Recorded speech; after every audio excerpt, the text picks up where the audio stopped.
I hope you enjoy seeing the first stage a whole lot. When it comes to Miracle Ropit, we need to have a pretty serious talk about game difficulty. I've been commenting a lot lately on how difficult these games are, but not all difficulty is created equally.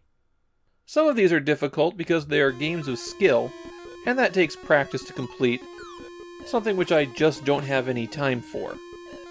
And that's fair. These games might be notable for being difficult, but I'll still want to play them because I enjoy the act of playing them.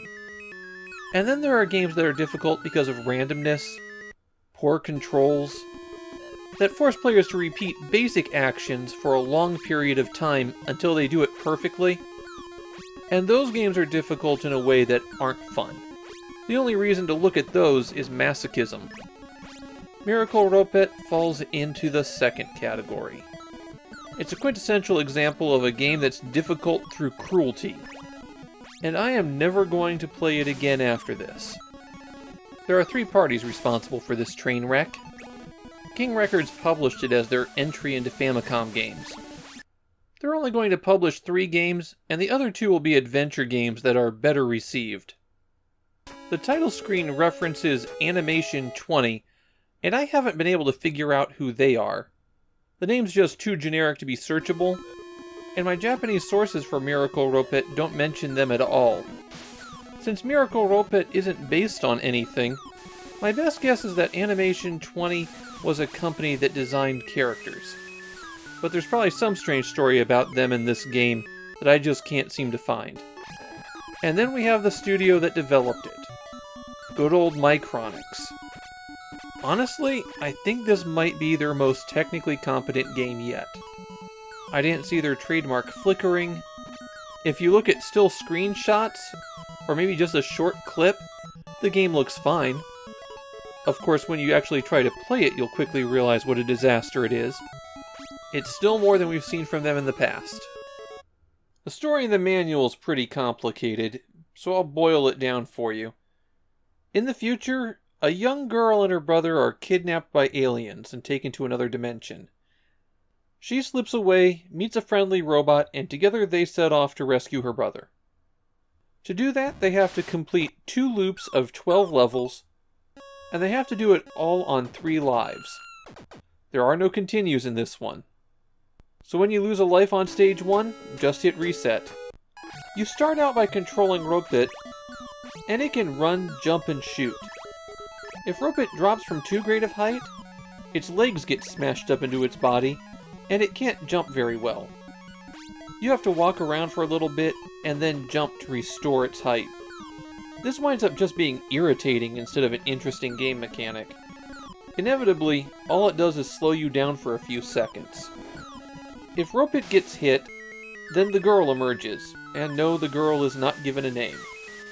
The girl can only live for 30 seconds without the robot, so she has to go out and collect a power-up capsule and return to the robot before that time limit runs out. This is virtually impossible for multiple reasons, so if Ropit winds up getting hit, you're probably already dead. Without power-ups, Ropit can only have 2 shots on the screen at a time, and the shots are very slow. So if you miss, you're probably dead. Naturally, because this is a very cruel game, the girl can't attack at all. Let's talk about those power-up capsules, because unless somebody tells you how to do it, you'll never figure out how to get them. You see, enemies sometimes spawn from these spheres. But if you spot a red sphere, you can jump on top of it. Sometimes. Sometimes it just turns into an enemy and kills you anyways. When you jump on top of the sphere, it splits into 3. And then those 3 open up into power-up capsules. Collecting 1 will give Ropit a rapid-fire gun. Collecting 2 gives it a 3-way shot. And collecting 3 will let it fly. Once. You fly by holding down the jump button past the peak of your jump.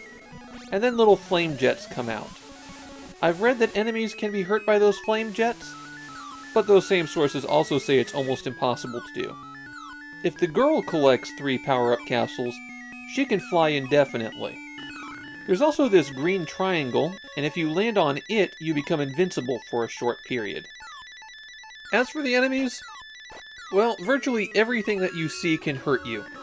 That debris coming from the top of the screen kills you. The waterfall kills you. These bricks that spawn directly on top of you if you happen to be standing in the wrong place, or even if you happen to be standing in the right place, kills you. The doorway at the end of the stage kills you, unless you jump through in the brief period where there's nothing flashing there. Not all obstacles are instantly fatal, though. These jets stun you for a moment, as does this plant. And sometimes if you just step in the wrong place, a quake occurs and you get thrown backwards. Of course, that's fatal if you fall into a hole. And sometimes if you get hit, it's while you're on a moving platform, and so the girl appears right in a place where she'll just fall off the screen anyways. Then there's the falling blocks. They occurred in a few places that I reached, and the best one was at the end of the stage, where they occur immediately before debris falls off the top of the screen. So there's one block that you have to stop on where the brick won't fall, and you won't have something land on your head. Did I mention that the controls are really sloppy and you have tons of momentum? Because that just makes this segment even more fun. On the first stage, you can take these doors to warp forward and backward, but some of them have earthquakes that occur when you emerge from them, and so if you enter the wrong door, you just get tossed in a hole. The furthest I got in Miracle Ropit was the second stage. And I got stuck there because fish would randomly spawn beneath my feet, and there were just no ways to mitigate it. Of course, it took me almost 30 minutes to beat the first stage. It's only about a minute and a half long before you're done, not including the time it takes to get the door open at the end. The game is infamous for people not being able to beat the first stage, and part of that is this door, where the method to open it is to jump up and down on the bricks repeatedly until it eventually pops open. For some reason, this game got a remake and a sequel on the Game Boy. They used the title Rubble Saver. Presumably, they didn't want to be associated with this one. Obviously, Miracle Ropit is a terrible game. It made me absolutely miserable to play it. And I didn't even get to experience the joy of getting a game over somewhere around level 8 or 9 and having to start over again. I don't see how anybody could enjoy this game.